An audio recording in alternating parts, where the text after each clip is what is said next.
Good afternoon. This is Nanoku, a community under Patigi local government, Kwara State, Nigeria. We are the members of this community, and as you can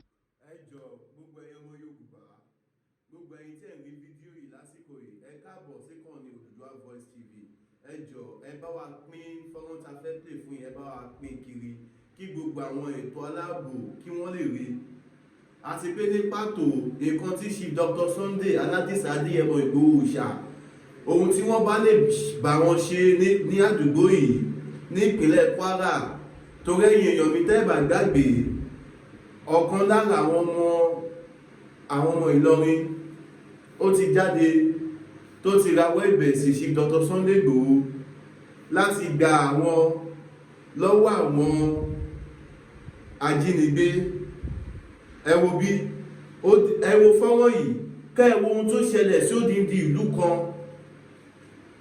According to the report, Fuma tó give report ní fọ́nrán fídíò yìí, ó ní àwọn èèyàn tó wà ní community yẹn over 1,000 peoples ni wọ́n ti fi ilé fi ọ̀nà wọn sílẹ̀ báyìí o. Ẹ yẹ ká wo fọ́nrán yẹn ká mọ bó ṣe ń lọ. Ẹ wo bí ẹ yẹ ká share fídíò yìí. Bayo Black lórúkọ tèmi. Mo kí gbogbo ojú tó wò mí, mo kí gbogbo tẹfíwò mi ò lè fọ́ bẹ́ẹ̀ náà lè Stephen tó wà etí lò ní dídáṣẹ Elédùmarè. Kí ló ń trend òun náà lè tò níkànnì Odùduwà Voice TV. Ẹ wò ẹ yẹ ká gbọ́ fọ́nrán yẹn. Ẹ wò fọ́nrán yẹn. Nobody in this community, everybody has fled for his or her life, for the safety of their lives. Everybody has left the community. As you can see, the status at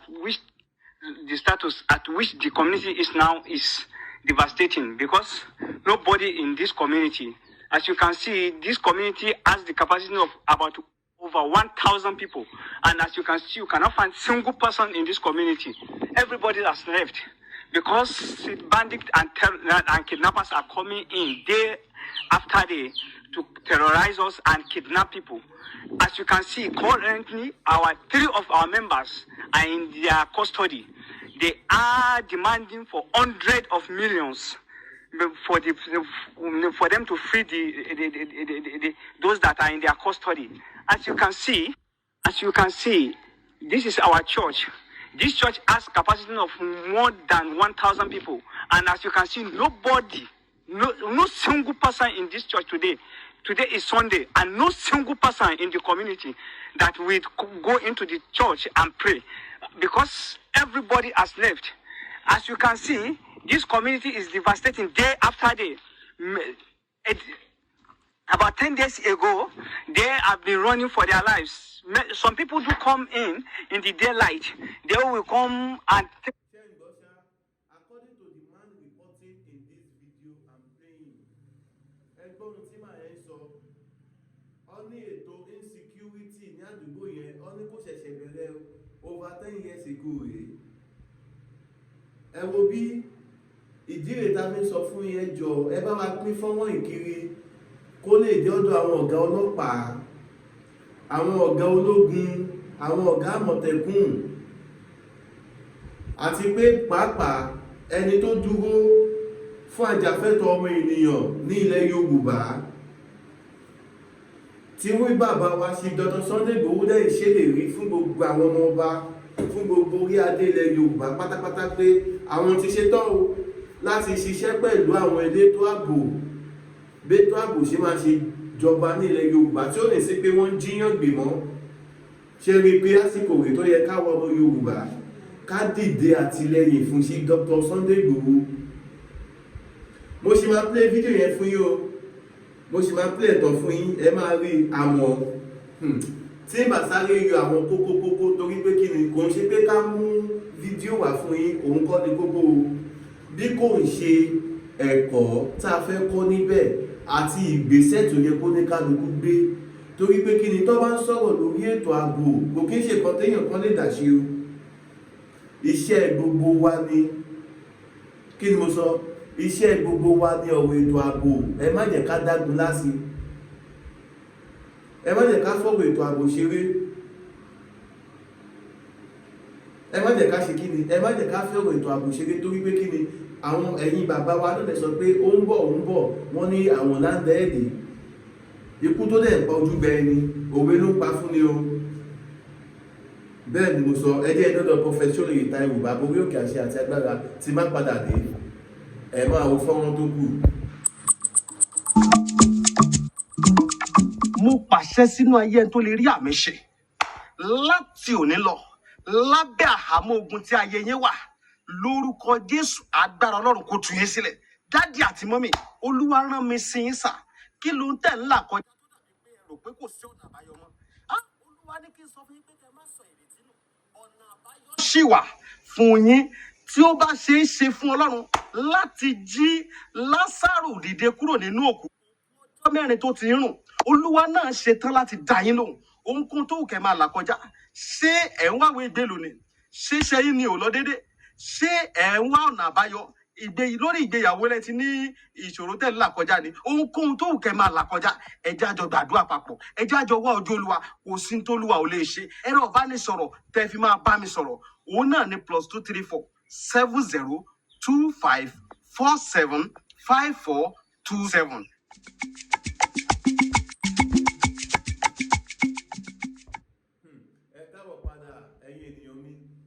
Ẹ wò láburú ò ní ṣẹlẹ̀ sí wa o, nǹkan láàbí báyìí kò ní ṣe kí ni, kò ní ṣẹlẹ̀ sí wa. Ẹ má yẹ ká dágun lásì ọwọ́ ètò ààbò ilẹ̀ Yorùbá o, ẹ má yẹ ká ṣe kí ni, ẹ má yẹ ká dágun lásì torí pé kí ni ẹni tó kán lò mọ́.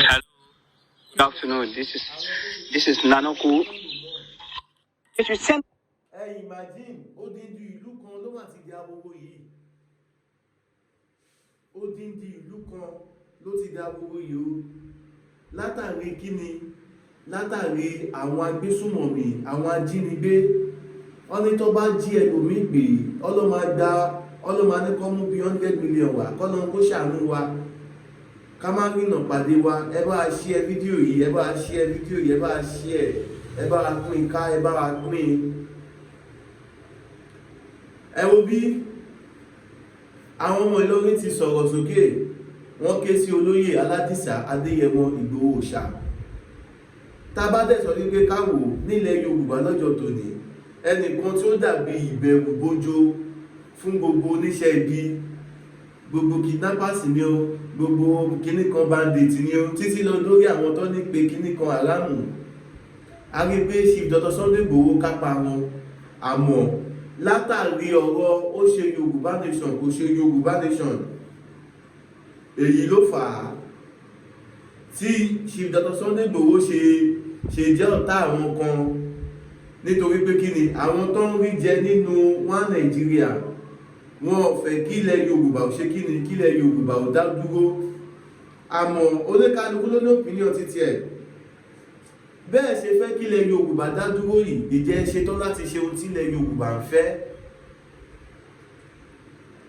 Ìgbà tí President Bola Ahmed Tinubu tí wọ́n jáde tọ́lá fẹ́ jẹ president, ẹgbọ́ àmọ̀ràn tí Chief Dr. Sunday Igboho gbà wọ́n.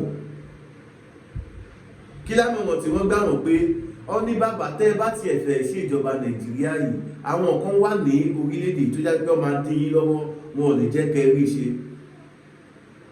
Ṣọ́rọ̀ yẹn ṣe àbí kò ṣe? Ọ̀pọ̀lọpọ̀ nínú àwọn aláwùsá, àwọn northern supporter tí wọ́n support President Bola Ahmed Tinubu ní last election, tẹ́ bá wo this 2020 or this coming election 2027, ẹ rí pé ọ̀pọ̀lọpọ̀ wọn ti withdraw, wọ́n ti resign kúrò l'APC, wọ́n ti lọ join coalition. Kò dìgbà tá bá ń dárúkọ ẹjọ́, tá bá sọ pé ọ̀rọ̀ yìí tá bá ń pè ní eré, tó bá lọ yọ Tinubu nípò nǹkan tó lọ gbé Fúlàní síbẹ̀, ìbò la fẹ́ gbà àwọn ọmọ Yorùbá. Ọmọ Yorùbá sì wà bẹ́ẹ̀, ilẹ̀ Yorùbá kọ́ ní Ìlọrin àbí state, ṣe bí Nàìjíríà ṣá ní Ìlọrin, Nàìjíríà ṣá ní Kwara state. Má tó rìpọ́ọ̀tù yìí, ẹ̀yin ọlọ́pàá ẹ bá wa ṣe investigation lórí fídíò máà yìí. Ṣé lóòótọ́ labúlé yẹn exist? Kí ló fà tí gbogbo ẹ̀ fi dá páropáro báyìí? Àwọn èèyàn tó wà nínú abúlé yìí, ibo ló wà? Ibo làwọn èèyàn yẹn wà? Ẹ jọ̀ọ́ rí àǹbẹ̀yìn, ẹ jẹ́ ká wo fọ́mọ yẹn síwájú. security personnel that they will come and secure the village, and they do not listen. They don't act into our request. We don't know what we have done to them. They refuse to come to our aid. Please and please, we are pleading to the Federal Republic of Nigeria, the Kwara State government, and the chairman of party, the local government, that they should come to our aid and rescue us from the hands of these people. As you can see,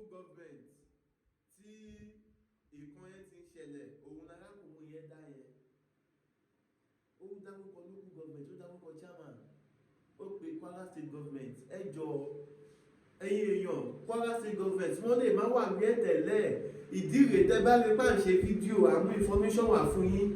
Ẹ wo bí ṣe rí ètò wa tá a pè ní kí ló ń trend láti ìkànnì Oòduà Voice TV show. Ẹ wo bí mo sọ ìdàgbàsókè ilẹ̀ Yorùbá àti àlàáfíà àti ìṣọ̀kan ilẹ̀ Yorùbá òun ló jẹ wá lógún o.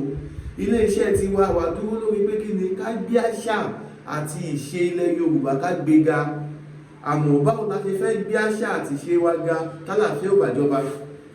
Báwo la ṣe fẹ́ gbé àṣà àti ìṣe wa ga tí kò bá ṣe security? Ìdí ètò àìsàn pé kí ni ẹ jẹ́ ká jọ jùmọ̀ ṣe. As you can see, the whole community is empty. No single person in this community. Even I that is speaking presently, I just sneak in this afternoon to come and see the status of the community. And to be honest with you, nobody in this community, I'm telling you, no single person in the community. The whole community is empty. All the houses are there, but no single person in the houses. We don't know what we have done to the government, and they refuse to come to our aid. These people are terrorizing us day by day. More than 15 days now, these people have been terrorizing us. About a month ago, they come and eliminate some people in the community. We do not care. We take it as that maybe it is over. But now what they are doing to us is worse than what they have been doing before. Day after day, they do come in. They will eliminate. They will kill. And even some of your valuables, they will carry them away. We don't know what we can do anymore. If you have a new bike in this community now, you are danger, because they will be hunting after you day after day. They will be monitoring your movement. Once they know that they see you where they could not, where nobody is around, they will attack you and collect your bike. And those people, they are in the bush. They are in the bush coming with sophisticated weapons. They have sophisticated weapons that we do not have.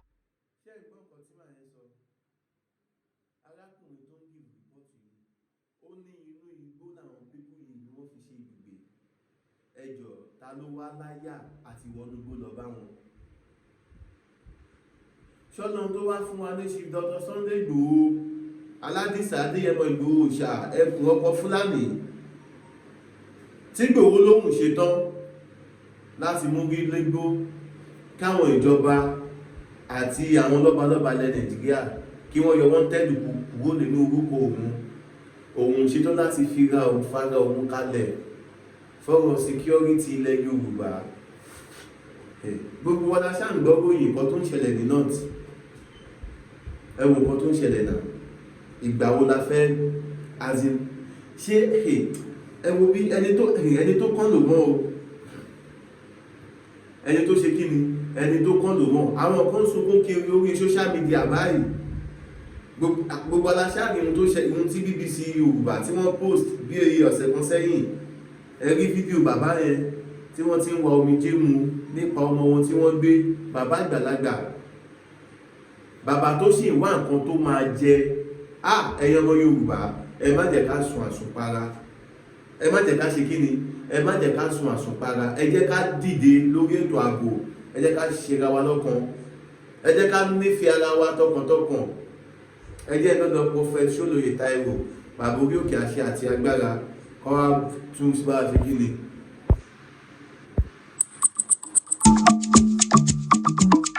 Mo pàṣẹ sínú ayé ẹni tó lè rí àmì ṣe. Àhámọ́ ogun tí ayé yín wà, lórúkọ Jésù agbára Ọlọ́run kó tú yín sílẹ̀. Dádì àti mọ́mì, Olúwa rán mi sí yín sà.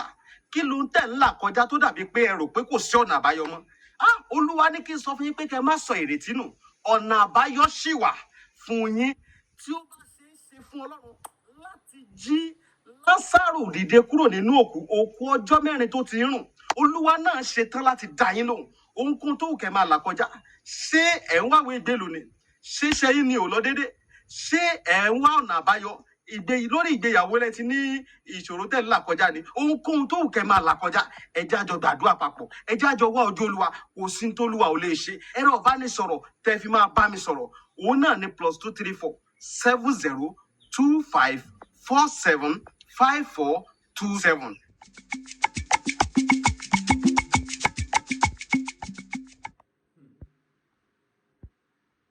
Ẹ káàbọ̀ padà ẹ̀yin èèyàn mi.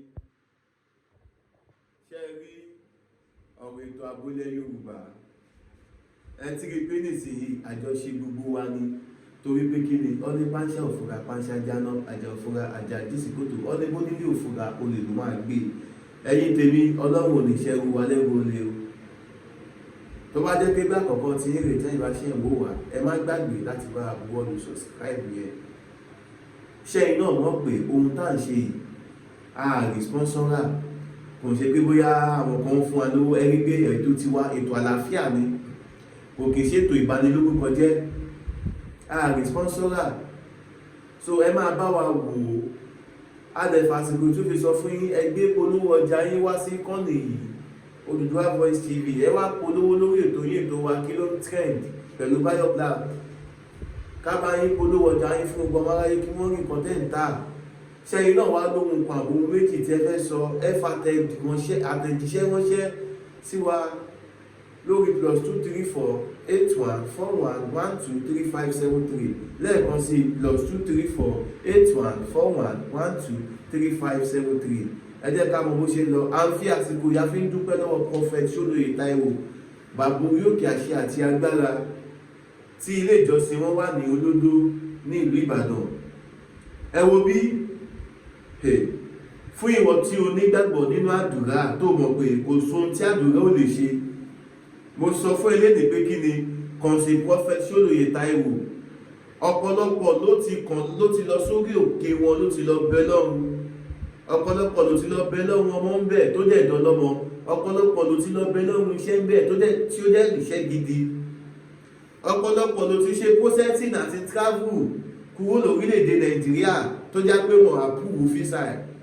Kí á ló lọ sí orí òkè ìpẹ̀lú ìgbàgbọ́, Ọlọ́run dẹ̀ ṣe kí ni, Ọlọ́run gbàdúrà wọn. Ìwọ náà tó bá rọ̀pọ̀ wẹ́kù síbì kan, má ṣàkó gbìyànjú ẹ̀kan sí Prophet Ṣólóyè Táíwò. Tọ́ a ó máa bọ̀ bẹ́ẹ̀ níbẹ̀ ṣọ àtẹ́lẹsẹ̀ a sì máa bẹ̀rẹ̀ ọ̀hún. Gbogbo ẹni bá dàgbà bọ̀, òun náà là ní débálá ṣẹ Elédùmarè. Orúkọ tèmi ni Bayo Black. Lẹ́ẹ̀kan sí ẹ káàbọ̀ sórí ìkànnì yìí, Odùduwà Voice TV. A ó máa fi eléyìí, a ó máa fi ṣe ìlọ. Kẹ̀tún pàdé wa ní ìgbà ìgbé táàtù máa wá bọ̀ wá fún yín lórí bó ṣe ń lọ níkànnì kí ló ń trend. Ẹ má gbàgbé, ẹ share, ẹ pín káàkiri gbogbo orí WhatsApp ni, orí Facebook, orí YouTube, orí TikTok yìí ni. Àǹfààní wà fún everybody láti kọ́ọ̀tì fídíò wa láti gbé kiri. Ohun tẹ́ mọ̀ pé kíní yìí ọ̀rọ̀ yìí ó máa ṣàǹfààní fọ́mọ Yorùbá. Tẹ́ mọ̀ pé kíní yìí ọ̀rọ̀ àlàáfíà làwọn sọ bí. Ẹ jẹ́ ká dominate gbogbo orí social media. Ẹ wò ó, mo sọ yìí, mo dúró náà, ó tún di ìjọ rẹ̀, ó dàbọ̀.